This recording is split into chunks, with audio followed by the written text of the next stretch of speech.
entendi tal, cada um tem a sua. Mas no caso da igreja existe a oficial. A gente precisa responder a oficial. Posso fazer a pergunta? Quantos textos bíblicos a igreja católica interpretou oficialmente ex cátedra?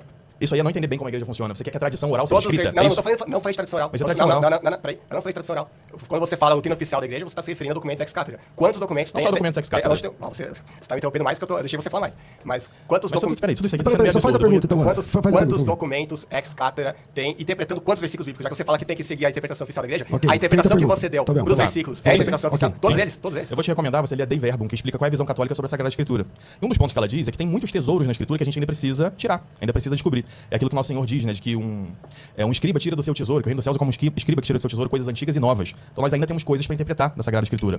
Outras já estão interpretadas. Qual é o grande critério para saber se está de acordo com a doutrina da igreja ou não? Se uma interpretação contraria algum desses documentos magisteriais. Por exemplo, quando você diz que não é o corpo de Cristo, você está contrariando a doutrina da igreja. Então não pode ser aquilo que a igreja sempre interpretou. Você não vai achar mapeado toda a interpretação da Bíblia escrita, porque é uma tradição viva, a tradição oral da igreja, ela se dá na oração dos santos, se dá no censo dos fiéis, se dá nos escritos dos padres, mas nem todos eles são inspirados, ou melhor, nem todos eles concordam com o que a igreja diz. O que a gente precisa é desse discernimento se as interpretações da Escritura e os escritos que foram feitos ao longo dos séculos casam com aquilo que a igreja ensina. Eu deixei ele falar A paz, irmãos e irmãs. Hoje iremos ver se de fato a Igreja Católica, ou melhor, os seus fiéis, fazem livre interpretação das Escrituras, como Banzoli afirma no debate contra o Ariel Lazari. Veremos a posição da Igreja, o que ela diz sobre as Escrituras, sobre a tradição e se o que ele falou é verdade. Sem mais delongas, vamos para o propósito desse vídeo. A gente vê que o Ariel Lazari, muito sabiamente, pede para que o Banzoli, um apologeta, que na verdade é um anticatólico, leia o documento da igreja chamado Dei Verbum, que significa Palavra de Deus, que fala literalmente sobre como que a igreja interpreta as Sagradas Escrituras. E o Banzoli, que pelo que eu vi parece que fica há 15 anos, faz 15 anos que ele ataca a Igreja Católica, tendo até um site chamado Heresias Católicas, pelo jeito ele é um ignorante, ele não sabe nada sobre a Igreja Católica, sabe criar falsos dilemas, espantalhos e só. Ele não se aprofunda de verdade na igreja. Que se aprofundar, vira católico. Estamos com a intercessão de São Bento para esse vídeo. E veja o que São Bento traz na sua imagem. Isso, a palavra. Agora vamos ler o documento Dei Verbum, o que ele diz sobre as Escrituras. No documento Dei Verbum, mais precisamente no número 10, está escrito: a Sagrada Tradição e a Sagrada Escritura constituem um único depósito sagrado da Palavra de Deus, confiado à Igreja. Apegando-se firmemente a este depósito, todo o povo santo, unido aos seus pastores, permanecem sempre firmes no ensinamento dos apóstolos, na vida comum, na fração do pão e nas orações, de modo que a adesão, a prática e a profissão da herança da fé se tornam, por parte dos bispos e dos fiéis, um único esforço comum. Olha que interessante. Aqui está literalmente indo contra tudo aquilo que o Banzoli afirmou. Um documento da igreja está indo contra essa afirmação do Banzoli. Por quê? Aqui está falando que a igreja tem confiada a ela, não que ela criou, mas que Deus a confiou, as Sagradas Escrituras e a Sagrada Tradição, que se tornam um único depósito de fé. Ou seja, não são duas fontes, são uma só fonte. A diferença é que uma foi escrita e a outra não foi escrita. Porque o próprio apóstolo João vai dizer no seu evangelho que ele acreditava que nem todos os livros do mundo poderia conter o que Jesus Cristo fez. E sabendo disso, Deus confia à igreja essa tradição oral e essa tradição escrita, que a igreja interpreta com um limite. E que limite seria esse? Bom, a igreja define pontos centrais da fé, do depósito da fé. Por exemplo, qual depósito de fé central que temos? Jesus é Deus. Ok, Jesus é Deus, mas Jesus seria Deus como? Ele é só Deus? Jesus é Deus e homem?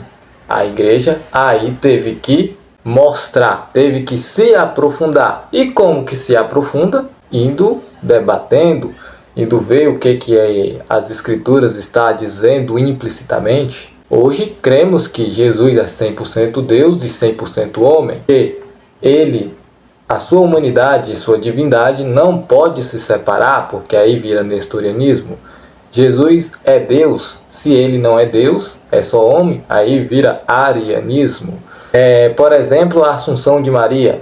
A igreja definiu, Maria subiu ao céu de corpo e alma. Ok, mas como que isso se deu? Hoje tem debates entre os católicos se Maria morreu e foi assunta, ou na verdade adormeceu e foi assunta, ou se ela foi assunta viva sem passar pela morte. Os que acreditam que ela morreu falam que ela foi a discípula perfeita de Jesus, que como Jesus Cristo morreu, ela também passou pela morte. Já outros não interpretam desta maneira. Interpreta que, como Maria é concebida sem pecado, e o salário do pecado é a morte, Maria não morreu e foi assunta viva. Isso interfere na doutrina da Assunção? Não interfere. Mas são pontos periféricos que a igreja sim pode ter debate. Mas o ponto central a igreja já determina. Porque o Banzoli e todos os protestantes que seguem o Sola Escritura, eles seguem um cristianismo à la islamismo. Por quê? Eles falam, a igreja veio depois da Bíblia. Que nem o Carlos Vailate disse no debate com o padre José Eduardo, que primeiro veio a Bíblia para depois vir a igreja. Isso não tem base nenhuma, porque eles podem argumentar, mas tinha o Antigo Testamento antes da igreja. Sim, mas antes de escrever o Antigo Testamento tinha uma tradição oral que veio oriunda de Abraão e dos patriarcas. Então, antes mesmo do Antigo Testamento ser escrito, já existia uma certa tradição. O Novo Testamento não foi diferente. Antes de ser escrito o primeiro evangelho, antes de São Paulo escrever a primeira carta, já havia a igreja já estava pregando. Então como que vai vir primeiro a Bíblia para vir a igreja? Os apóstolos tiveram que escrever para depois converter o povo? Não foi isso. Os apóstolos convertiam o povo para depois escrever. E, diferentemente do protestantismo, essa é a diferença do protestantismo e catolicismo. Enquanto o protestantismo é uma religião ou uma das religiões, porque eles não são unificados, e é escravo de um livro, a igreja não. A igreja, ela veio da igreja este livro chamado Bíblia, que é um depósito de fé que foi confiado a ela. Então, não tem como dizer que a igreja faz interpretação livre, a livre interpretação das escrituras, porque não é isso. A igreja, ela dá um limite, e os pontos periféricos, aí sim vocês debatem. Que nem outro exemplo, a virgindade perpétua de Maria. Tá, mas lá fala dos irmãos de Jesus e tal. A gente vê claramente que esses irmãos só podem ser no máximo primos. Mas tem um Tiago, irmão do Senhor, e aí vai ficar como? Bom, tem uma tradição que diz que José teve filhos antes de conhecer Maria, de outro casamento passado. Tá, isso interfere em quê na virgindade perpétua? Não interfere em nada. São coisas periféricas. A coisa central a igreja define. Nós leigos, em comunhão com os bispos, como está escrito aqui no documento, nós devemos estar de acordo com a doutrina católica. E foi isso que o Ariel Lazari estava trazendo no seu debate com o Banzoli. O Banzoli estava falando, eu nunca vi você citar Levíticos 10 para abonar a Eucaristia. Mas olha, você deve que não sabe nem o que é a oração das laudes. Como Ariel mostrou no seu Instagram, que a doutrina da igreja é viva e não morta. está lá, está na oração, está na liturgia. E mostrando isso, o Ariel comprovou a Eucaristia, utilizando vários argumentos que o Banzoli não conhecia. E, por ele não conhecer, ele falou, é falso. Mas não é assim que a igreja funciona. Aí ele veio com aquele espantalho. Sabe quantos versículos a igreja falou que esse versículo fala sobre tal coisa? Só 3. Por isso que o Ariel mandou ler esse documento. Porque não é assim que a igreja funciona. A igreja não vê a Bíblia como um manualzinho ali, uma bula de remédio. Não é assim. As Escrituras não é isso.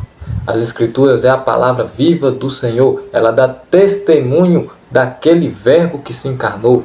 Que aquele verbo é a palavra do Senhor. As Sagradas Escrituras, em certo modo, pode ser sim a palavra de Deus, mas ela é o testemunho daquela palavra que um dia pisou aqui nessa terra e hoje está no céu e que um dia irá voltar para julgar os vivos e os mortos. Isso que é as Escrituras, isso que é a sagrada tradição da igreja.